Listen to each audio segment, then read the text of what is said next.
Rumah kumuh bikin bad mood? Ini penyebab dan solusinya. Sebelum lanjut lagi, jangan lupa untuk klik tombol subscribe, share, dan like ya. Makasih.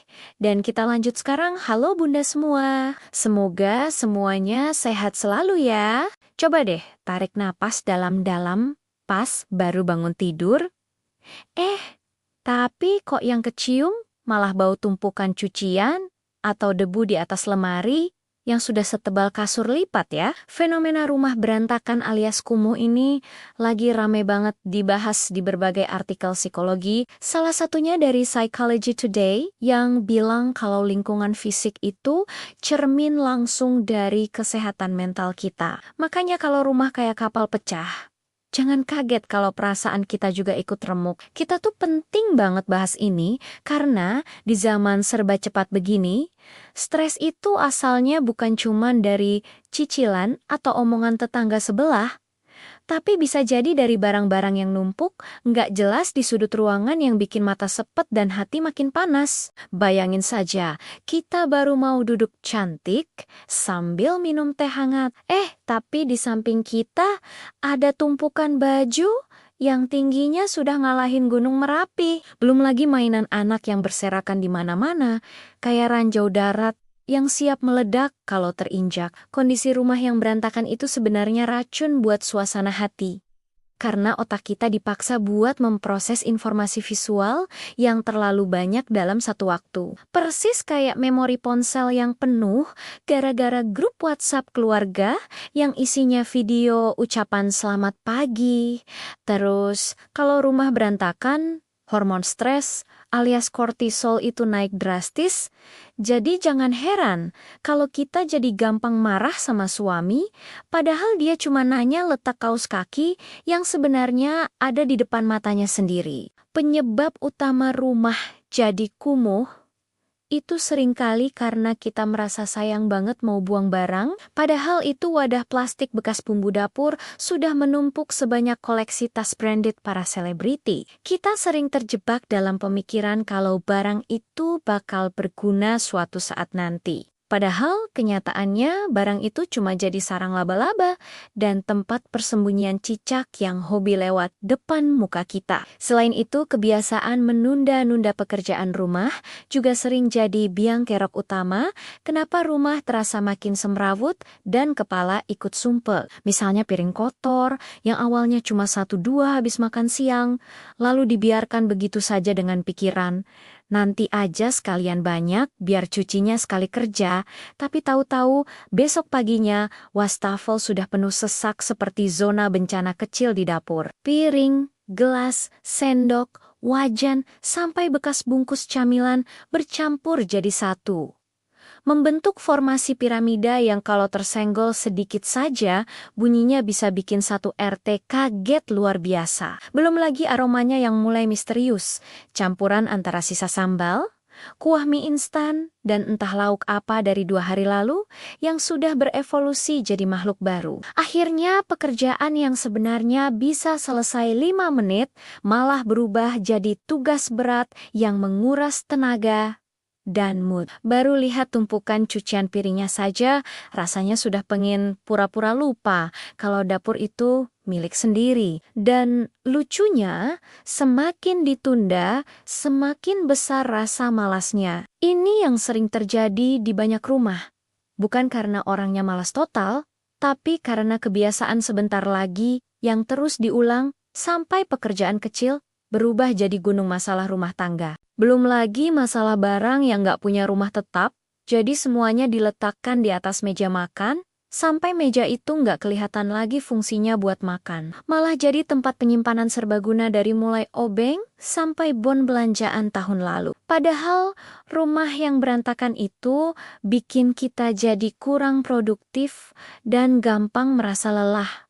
Padahal baru bangun tidur. Rasanya kayak habis lari maraton keliling komplek, cuma gara-gara melihat pemandangan dapur yang kacau balau. Ibu-ibu harus sadar kalau kesehatan mental kita itu mahal harganya. Sangat mahal, bahkan kadang lebih mahal daripada barang-barang yang kita simpan mati-matian di rumah. Jangan sampai cuma gara-gara tumpukan koran bekas, Kardus mie instan yang katanya siapa tahu kepake, atau botol kosong yang niat awalnya mau didaur ulang, tapi ujung-ujungnya cuma numpuk di pojokan.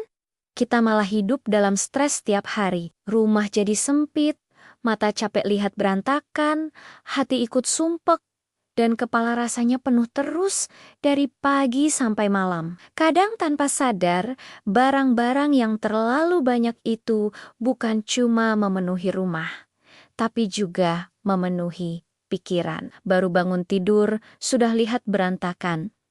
Mau masak dapur penuh barang, mau bersih-bersih, jadi malas karena bingung mulai dari mana. Akhirnya emosi gampang naik. Anak sedikit berisik, langsung marah. Suami naruh handuk sembarangan, langsung meledak. Padahal mungkin yang bikin kita lelah bukan cuma orang-orang di rumah, tapi suasana rumah yang terlalu penuh dan melelahkan secara mental. Jangan sampai cuman karena susah melepas barang-barang yang sebenarnya sudah tidak berguna, kita jadi merasa seperti orang paling malang di dunia ini, dan hobi marah-marah setiap hari. Hidup itu sudah cukup berat tanpa harus ditambah beban dari barang-barang mati yang bahkan tidak benar-benar kita butuhkan. Kadang membuang, merapikan, dan mengurangi isi rumah itu bukan soal estetika atau ikut tren minimalis, tapi soal menyelamatkan ketenangan diri sendiri. Karena ibu yang pikirannya lebih ringan, biasanya juga lebih sabar, lebih tenang, dan lebih bisa menikmati hidup bersama keluarganya. Solusinya sebenarnya sederhana, tapi butuh niat yang lebih kuat daripada niat diet di hari Senin, yaitu mulai dengan metode sortir barang yang sudah tidak dipakai selama 6 bulan terakhir buat disumbangkan atau dibuang saja. Coba deh, mulai dari satu sudut kecil dulu. Misalnya meja rias yang isinya sudah campur aduk antara bedak tabur sama minyak kayu putih. Biar kita merasa ada kemenangan kecil yang bikin semangat lanjut ke area lain. Gunakan wadah atau kotak penyimpanan yang seragam, biar kelihatan rapi. Jadi, mata kita nggak sakit melihat warna-warni plastik yang tabrakan sana-sini, kayak baju karnaval Agustusan, yang kurang koordinasi. Libatkan juga seluruh anggota keluarga buat ikut bertanggung jawab. Jangan sampai kita saja yang sibuk bersih-bersih, sementara suami dan anak-anak cuma asik main ponsel kayak bos besar yang lagi nunggu laporan bulanan. Kasih contoh nyata ke anak-anak kalau membereskan mainan itu adalah bagian dari permainan. Jadi mereka nggak merasa terbebani dan kita pun nggak perlu teriak-teriak sampai suara habis kayak habis nonton konser band rock. Kalau rumah sudah rapi dan bersih, rasanya tuh kayak baru saja menang arisan 2 kali berturut-turut, hati terasa plong, dan bawaannya mau senyum terus, biarpun cuma lihat tembok yang baru dilap. Rumah yang bersih itu bukan cuma soal estetika atau biar dipuji tamu yang datang mendadak, tapi ini soal kenyamanan jiwa kita sendiri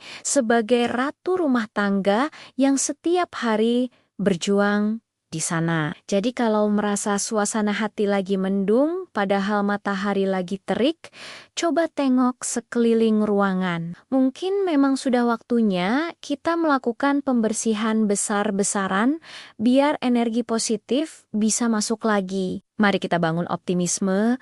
Kalau rumah yang rapi itu sangat mungkin dicapai, asalkan kita berhenti menumpuk barang yang tidak perlu dan mulai menghargai ruang gerak kita sendiri. Akhirnya kalau rumah sudah rapi, kita bisa istirahat dengan tenang tanpa bayang-bayang debu yang memanggil-manggil buat segera dibersihkan. Terima kasih sudah menemani curhat dan ceritaku sampai akhir. Sampai ketemu lagi di episode video berikutnya. Salam semangat, Bunda semua.